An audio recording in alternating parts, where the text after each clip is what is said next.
Hai, assalamualaikum sobat sehat. Apa kabarnya nih? Semoga teman-teman selalu sehat ya dimanapun kalian berada. Amin ya robbal alamin. PCOS, yap bener banget. PCOS ini adalah penyakit yang hanya dialami oleh wanita. Sebagian besar penderita PCOS atau Polycystic Ovarium Syndrome diketahui itu akan mengalami resistensi insulin, sehingga lebih rentan nih mengalami penyakit diabetes jika berat badannya tidak terkontrol. Rentan juga nih mengalami peradangan yang sistemik serta mengalami sindrom-sindrom metabolik di kemudian hari nih pada pasien penderita PCOS itu akan lebih tinggi. Bisa juga beresiko terjadi penyakit aterosklerosis sampai penyakit jantung. Kemudian bisa juga nih mengakibatkan gangguan menstruasi serta menurunnya peluang untuk kehamilan. Bagi wanita yang sedang menderita PCOS itu memiliki aturan makanan khusus loh. Aturan makanan untuk PCOS ini menyarankan penderitanya untuk mengkonsumsi makanan yang disarankan serta menghindari makan makanan yang dipantang. Makanan-makanan yang dipantang oleh penderita PCOS itu ada beberapa ya teman-teman. Yuk kita bahas. Yang pertama itu adalah makanan yang berlemak. Jadi harus banget nih membatasi makanan-makanan yang mengandung lemak jenuh dan lemak trans, seperti daging merah yang ada lemaknya, daging sapi atau kambing yang ada lemaknya gitu ya teman-teman, serta makanan-makanan olahan seperti makanan sosis, kemudian nugget gitu ya, dan makanan-makanan olahan lainnya. Kalau bisa hindari juga dan batasi makanan yang digoreng terlalu kering. Jika terpaksa atau jika diperlukan ya, sebaiknya menggunakan minyak zaitun lah atau minyak canola gitu ya.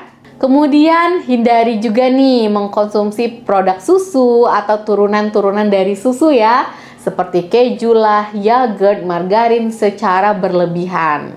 Dengan mengkonsumsi makanan berlemak secara berlebihan itu dapat meningkatkan peradangan pada pasien-pasien yang menderita PCOS. Pantangan yang kedua itu adalah makanan tinggi gula. Karena kebanyakan nih penderita PCOS itu mengalami resistensi insulin. Berarti tubuhnya itu tidak dapat menggunakan hormon insulinnya secara efektif. Insulin yang diproduksi oleh pankreas nih, si organ pankreas itu nggak dapat ya memecah glukosa atau gula darah itu menjadi energi, sehingga gula darah itu akan menjadi tinggi nih, tetap aja nih di dalam darah. Dan penyakit diabetes pun bisa terjadi. Agar gula darah terkontrol pada penderita PCOS ini perlu sekali untuk menghindari atau kalau nggak bisa ya dibatasi ya minimal asupan yang mengandung gula yang tinggi, entah itu kue-kuean, ice cream, permen, minuman manis gitu ya, atau minuman-minuman kemasan. Sebaiknya dihindari ya teman-teman. Pantangan yang ketiga yaitu kafein. Nah, untuk wanita yang menderita PCOS, kamu suka kopi nggak nih? Sebaiknya jika kamu mengalami PCOS itu lebih baik mulai batasi konsumsi kafeinnya, termasuk kopi ataupun teh ya, mulai dari sekarang ya, karena kamu udah tahu ya. Dengan mengkonsumsi kafein dalam jumlah yang tinggi atau berlebihan itu dapat memperburuk nih gejala dari PCOS kamu. Mulai dari meningkatnya hormon kortisol sehingga dapat meningkatkan kadar insulin dan menekan produksi dari hormon progesteron. Kemudian bisa meningkatkan juga nih keinginan untuk mengkonsumsi gula atau yang manis-manis gitu ya. Ini biasanya umum terjadi pada orang-orang yang suka mengkonsumsi kopi. Setelah minuman-minuman kopi atau yang berkafein itu biasanya pengen makan yang manis-manis kan? Nah, makanya sebaiknya dihindari nih si kopi. Selain itu, kafein ini juga dapat meningkatkan tekanan darah dan berpotensi meningkatkan insulin yang bisa menyebabkan lebih banyak lagi terjadinya peradangan di dalam tubuh.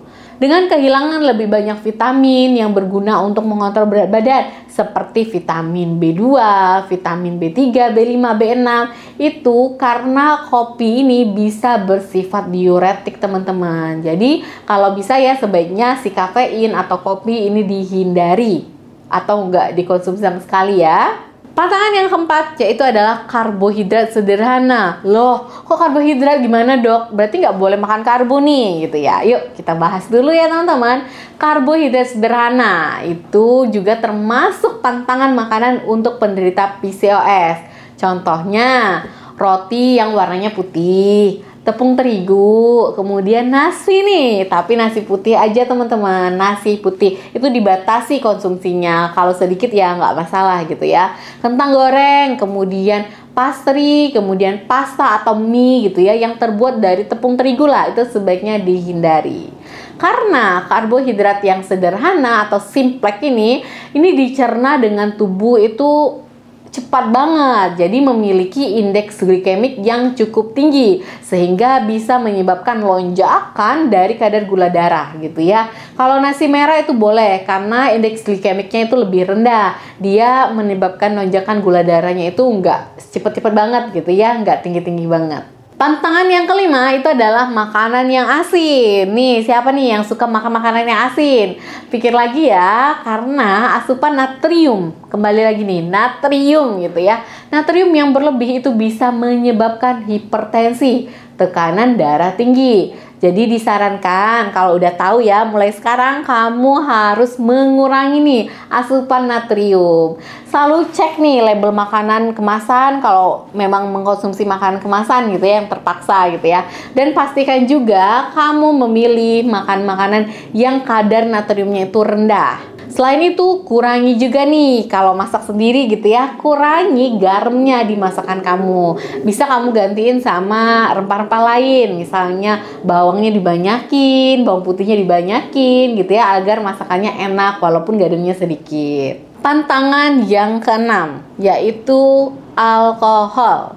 Gak hanya untuk pasien PCOS ya, memang alkohol ini sebaiknya dihindari atau dibatasi konsumsinya teman-teman ya, terutama pada pasien yang menderita PCOS karena dapat meningkatkan lagi nih terjadi peradangan, menaikkan kadar gula darah di dalam tubuh sehingga bisa memperburuk gejala dari PCOS tersebut. Bisa jadi headnya makin gak teratur gitu ya. Selain itu, dengan mengkonsumsi alkohol itu dapat mempengaruhi kesuburan, bisa mempersulit lagi nih kehamilan karena dapat mengubah kadar estrogen dan progesteron, serta dari siklus menstruasi dan ovulasi itu bisa terganggu. Itulah ada beberapa daftar makanan yang menjadi pantangan untuk wanita yang menderita PCOS, Polycystic Ovarium Syndrome. Sebaiknya tetap konsumsi makanan yang sehat seperti buah-buahan, sayuran, ikan gitu ya. Ikan kan kayak protein, omega 3-nya juga bagus.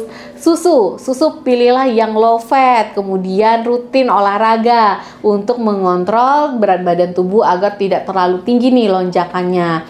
Olahraga yang disarankan itu minimal ya 3 kali lah seminggu, dan per kali olahraga itu 30 menit ya teman-teman. Istirahat yang cukup, dan paling penting kelola stres dengan baik, dan juga harus happy selalu ya teman-teman. Jadi udah tahu ya, buat para wanita yang sedang mengalami PCOS atau yang sedang menunggu garis 2 karena sedang menderita PCOS, semoga segera mendapatkan kehamilan ya yang ditunggu-tunggu. Amin ya robbal alamin. Semoga selalu sehat dimanapun kita berada. Yang sedang sakit semoga cepat pulih kembali, bisa berkumpul bersama keluarganya. Amin ya robbal alamin. Jangan lupa di subscribe ya Dokter WSP dan semua medsos saya ya teman-teman. Wassalamualaikum.